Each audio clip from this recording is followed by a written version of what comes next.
Welcome, like, and subscribe for more scary stories. My name is Tom. I am a sound designer for video games. I love my work, and I have been doing it for quite some time.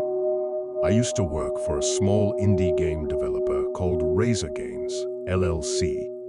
My friend Jason, who hired me after I quit my last job for personal reasons, owned Razor Games.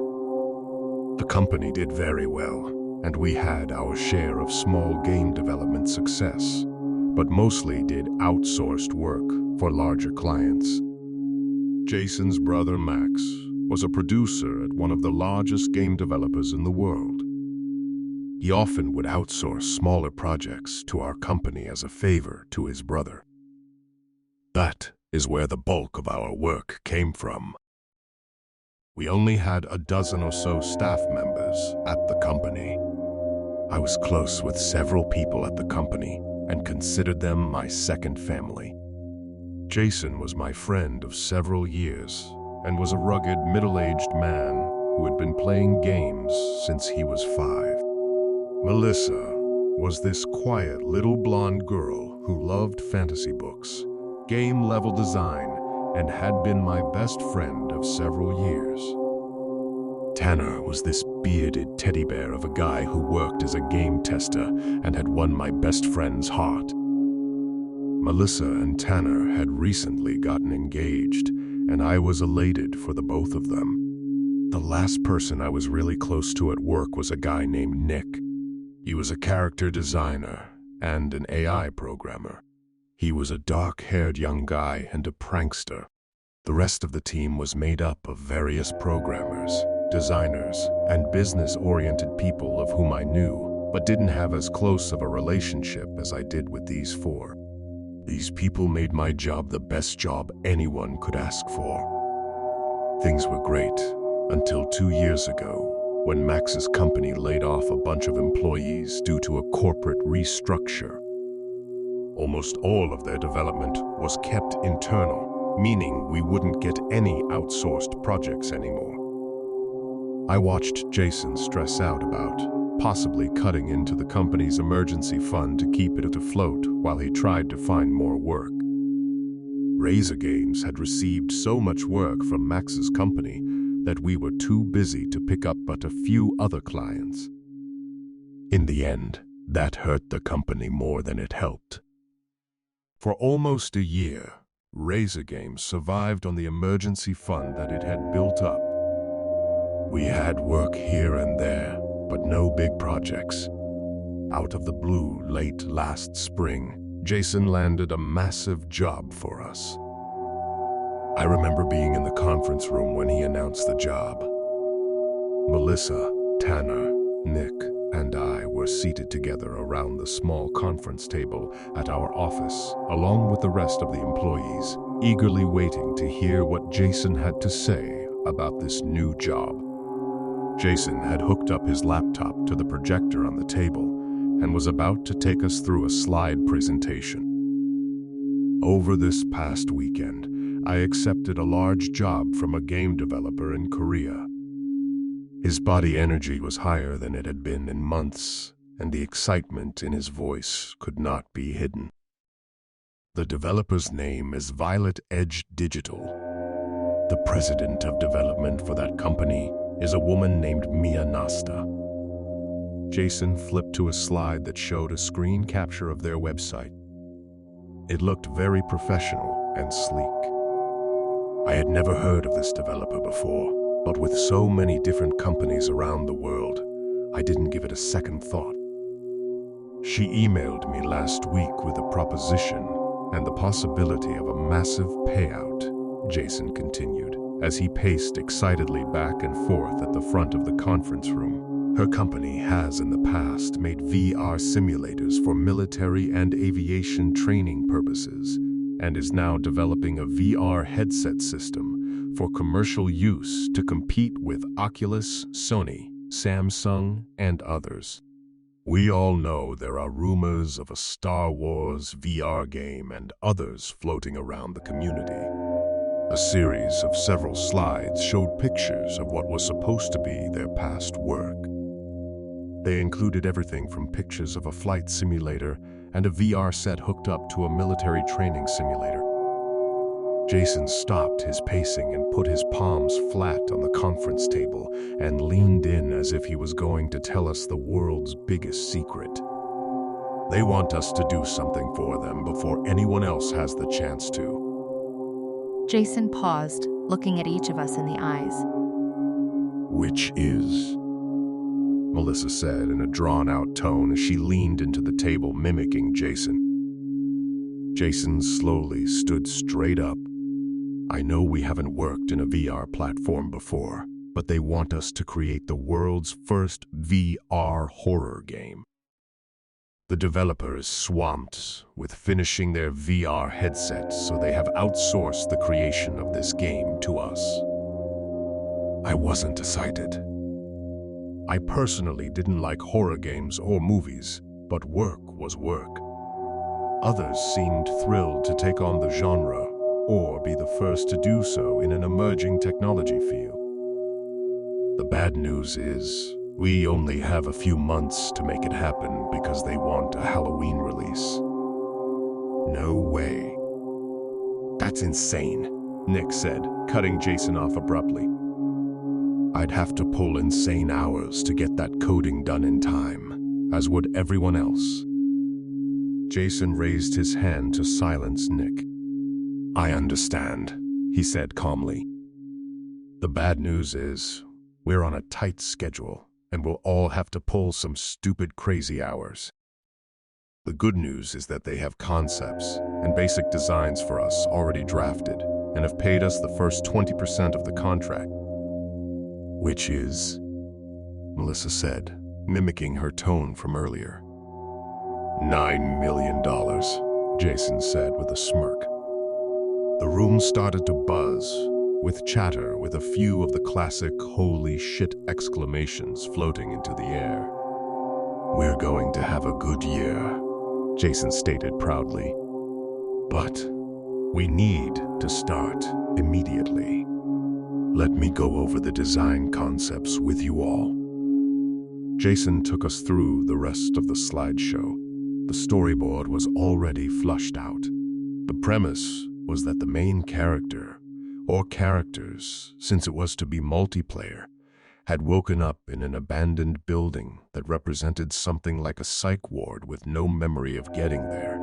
The characters would have to fight his or her way through monsters and solve basic puzzles, like finding keys to open doors to escape. There were to be 9 levels of increasing difficulty in the game. The developer even had some pictures of character models they wanted to be included in the game. There were several monster models they had suggested, but 2 that they absolutely wanted to be designed and included. They had included well-sketched pictures of the monsters the team was to create.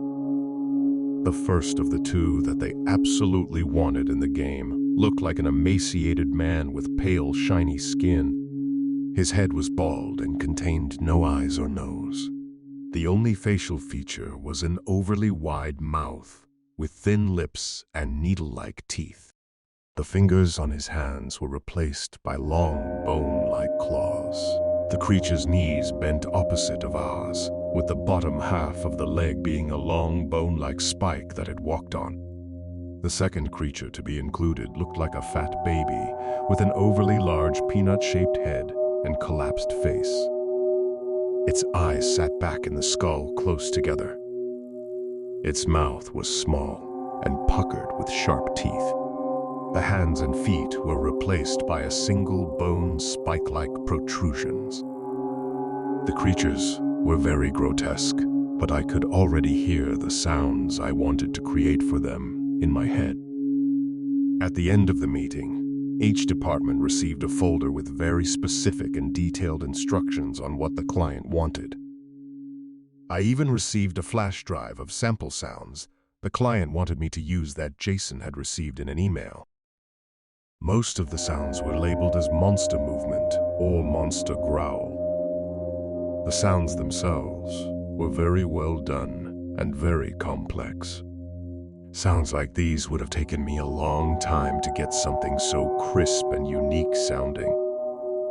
The flash drive had over 100 different sounds, almost all exclusively to be used for the monsters in the game.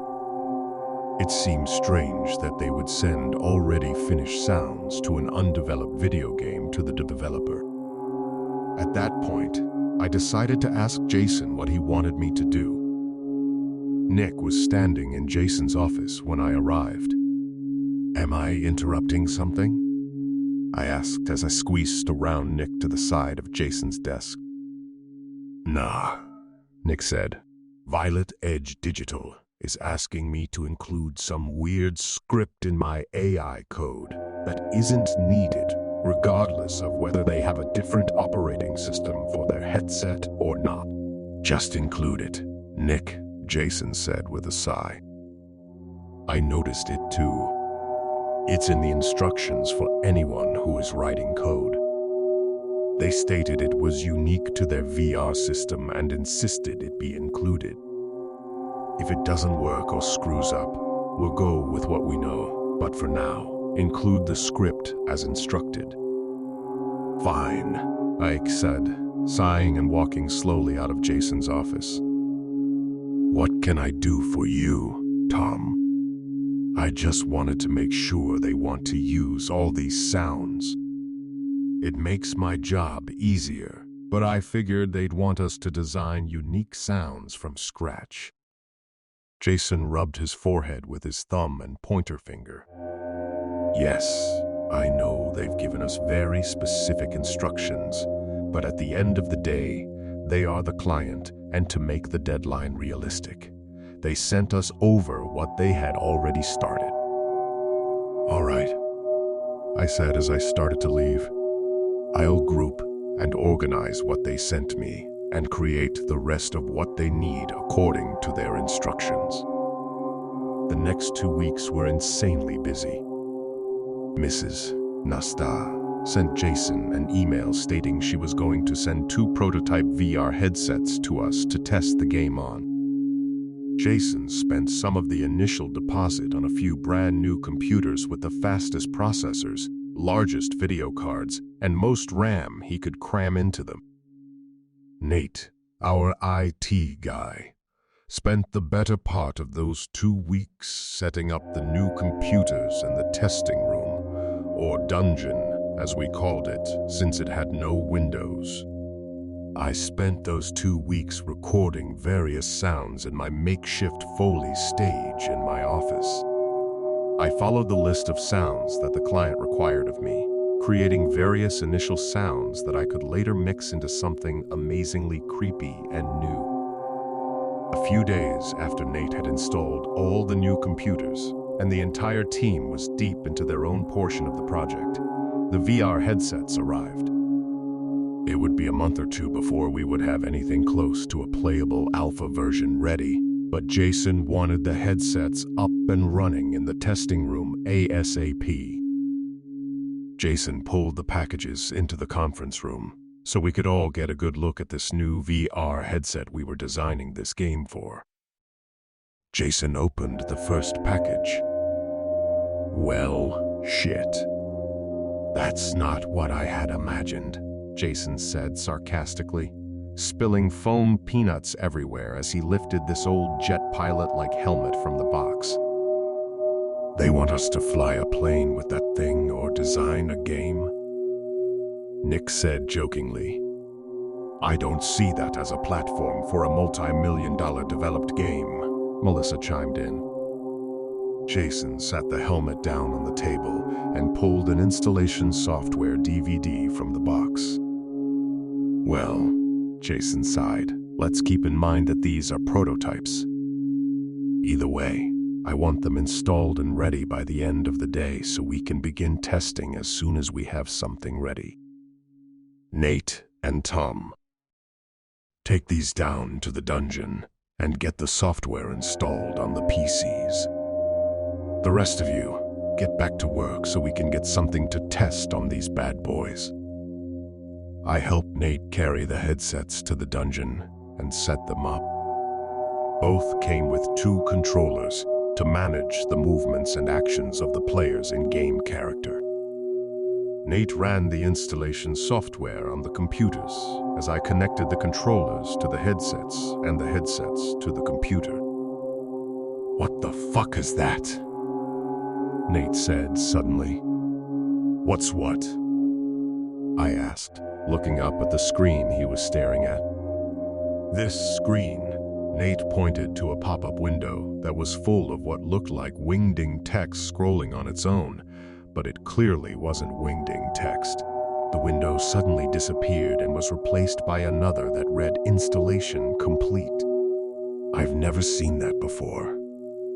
"I'm gonna run a virus scan just in case." Nate started the virus scan quickly.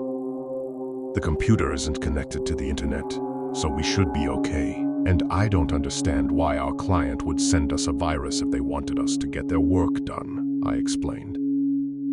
The virus scan came back empty. Nate ran the installation software on a second computer, and the same window with the same scrolling text appeared before being replaced with an "Installation complete" window. We didn't think anything of it after that. The rest of the day continued on as normal. For the next month and a half, we worked 12 to 16-hour days constantly with only Sunday off. At the end of that stretch, we had a working alpha of the game. Melissa and her team had pulled off some amazing level design and were about 5 levels into the game. I had the majority of the important sounds crafted and mixed by that point. The crew working on character models had the essential monsters done, including the 2 that were specifically requested by the client and were now working on the extras. Tanner could now test the game for bugs and issues that needed fixing. Tanner wanted me to play the game with him on the first test run. He wasn't fond of anything horror and scared easily. Nick would often play jokes on him at the office, and he hated it. "I'm not looking forward to this, so let's get it over with," Tanner said, nervously, as he slipped the large VER helmet over his head. "Poor baby. Don't cry. I'll be right here if you get scared," I said jokingly with a chuckle as I slipped on my VR headset. We started the game, and the first thing I noticed was that the graphics were amazing. The 360-degree view immersed you in a way I had never experienced before. "Damn, the guys killed it on the textures," Tanner said in awe. "The sound is pretty fucking awesome, too." "Thanks," I said dryly. I was so focused on the game before my eyes, I wasn't really paying attention to anything else. Tanner was right. The sounds in the game were almost too good. I guessed I had created better sound bites than I thought I had. I was pretty damn proud at that moment. We spent a few minutes in the game's starting area trying out the basic mechanics and looking for bugs. Tanner noticed some texture tearing that needed to be fixed, and I took note that the character run command was spotty. After messing around with the character mechanics, we made our way through the first level. The level was simple. We needed to locate a key to unlock the door to the next area. We spent a few minutes running around the labyrinth of corridors in the abandoned psych ward looking for a key. There were several jump scares that involved the little fat baby-like monsters dropping in front of you or jumping out from behind something. I screamed a few times, and so did Tanner, which helped me loosen up and laugh at the situation. As we rounded a corner in the game, a vent above us dropped down, slamming to the ground with a metallic echo. "Shit," screamed Tanner. "Ha ha ha ha," I cackled. "It's just a vent cover." I paused as the echoing of the vent hitting the floor dissipated. Wow, I don't remember programming that sound. Sounds really good though. Perfect reverb and everything. I watched as Tanner's character walked over the exposed vent and looked up into the dark shaft. Holy fuck! Tanner screamed as one of the larger monsters swung down out of the vent rapidly and jumped on his character. A large thud hit the ground behind me. I couldn't hear it, but I felt the ground shake. "Tanner?" I asked, hoping he was all right. I tried to pause the game, but the feature didn't work. I took quick note of it and slipped my VR headset off. Tanner was sitting up on the floor with his headset, lying next to him, rubbing his eyes.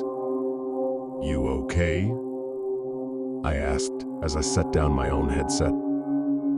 "Yeah, dude," Tanner replied somberly. It just seemed so real, like I thought I could actually feel the monster's weight on my body. It's virtual reality. It messes with your senses. I extended my hand to my friend to help him up. "You want to take a break?" "No. We need to get this testing done so we can get the big issues fixed ASAP." "I'll be fine." "Okay. I'm going to take what I have to the programmers and make sure they get the pause function working, then get on creating the rest of the sounds since the ones in the game sound pretty damn good."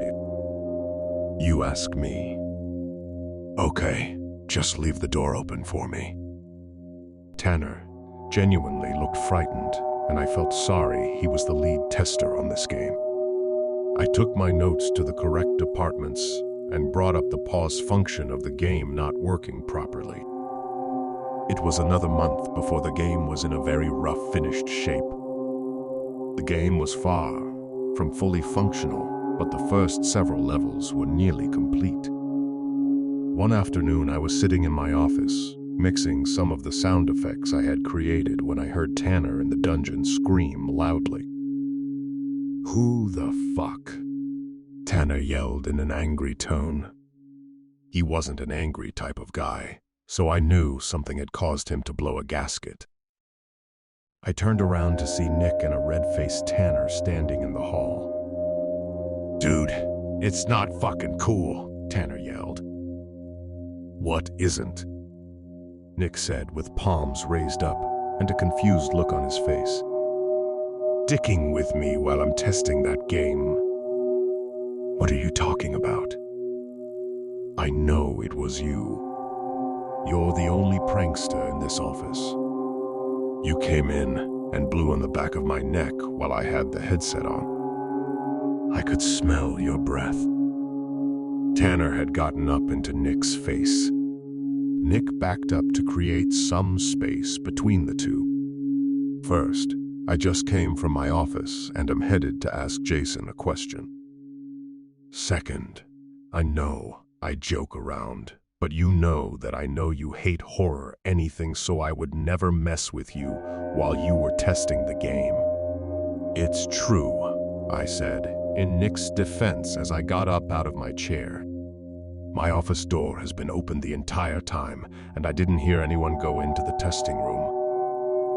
I think the VR is really screwing with your senses." By this time, Jason had entered the hallway to see what was going on. Tanner's face was calmer, but still red. "Tanner," Jason called. "Take the rest of the day off and relax before you have a heart attack." "Sorry, Nick. I'm just on edge because of the game." "I'm sorry, man." Tanner hung his head down and sighed. "Forget it," Nick said, calmly with a smile, reaching out to grab Tanner's shoulder. "Go take a break. I'll do the rest of the testing today since I'm ahead on my work." Tanner looked exhausted as he walked off. "Well, I guess there goes the idea of having a scare video compilation for promo purposes," Jason said with a defeated tone as Tanner left. "Promo video?" I asked, inquisitively. "Yeah, I was trying to convince Miss Nasta, that we should shoot a promo video of our testers getting scared shitless playing the game. I can't get her to answer her phone during the middle of their day, and the only email reply I got back was that they liked the initial alpha version I sent them, and that she disapproves of the promo video idea. You should do it anyway so we can watch it as a group for our launch party when this thing is finished, Nick said, smiling. I probably will, Jason said. What were you going to ask me, Nick? I still haven't solved our AI issue, stated Nick. You have an AI issue? I asked him. Yeah, it's weird.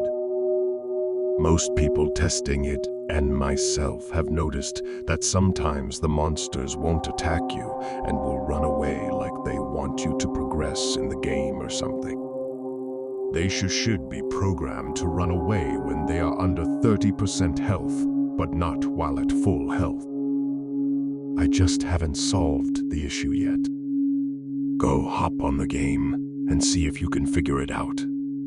As far as I know, though other programmers haven't figured out how to get the game to pause either, so you're not the only one with some issues. Jason finished. Nick nodded and headed into the testing room. I went back to working on the last few sounds I needed to create. Before I left that night, I asked Melissa to check in on her fiancé and let me know if he was okay. I had never seen Tanner like that before, and it worried me. She eventually sent me a text saying he was fine and had calmed down. It was a big relief for me. A week or two went by, and I listened to several other people scream and fall out of their chairs in the dungeon from my office. Everyone seemed to be very pleased with the job we were doing with the game. Most people commented on the excellent sound and graphics. Plenty of people who tested the game also felt as if they could feel the monsters grab them or push them, even though we all chalked it up to being immersed in a visually encompassing game. I was finalizing the last sound in my office, and Melissa was testing one of the game's levels to check for any tears in the texture or glitchy spots in the dungeon next door when I heard her shout. "Shit!" Melissa screamed. I whipped around in my chair so fast I nearly flung myself out of it. As I stood up, Melissa exited the testing room holding her left arm. A crimson streak of blood was dripping down on the floor. "You okay? What happened?" I asked as I rushed to her. Jason had entered the hallway at that point, as well as Tanner. Both were speaking over each other, asking her if she was okay. "Yeah, I'm fine," Melissa replied, looking at her arm. "You're bleeding," Jason mentioned as he pointed to her arm. "I know. I'm okay." Melissa was definitely calmer than the others around her. "It looks bad. I'll get the first aid kit," Tanner said as he rushed off. "What happened?" I asked again. Something scratched me. I was playing the game and I was on the 7th level when I was attacked by one of those bigger monsters with the bone-like fingers. It swiped at my left side, and I swear I could feel it cut me, so I grabbed my arm, and that's when I felt the blood and the pain. Her right hand was covered in blood. Tanner had returned with some paper towels and the first aid kit. "It's just a game," Jason said. "Everyone is falling off chairs and sensing things that aren't real because it's a VR game. It's supposed to immerse you. It'll mess with your senses. You probably had a knee-jerk reaction to what your brain sensed as an attack, and when you grabbed your arm, you scratched yourself." "I guess it's possible," Melissa said with a sigh, as Tanner began dabbing the blood off her arm. "You know what?" Jason stated with an exhausted tone. We all need to take a long weekend off. We've all been pulling 16-hour shifts, and I think we're all burnt out. Jason wasn't wrong. I was tired. My friends were tired. Jason himself was tired. This is The Curator. I hope you've enjoyed part 1 of today's scary story. Click part 2 to continue this tale.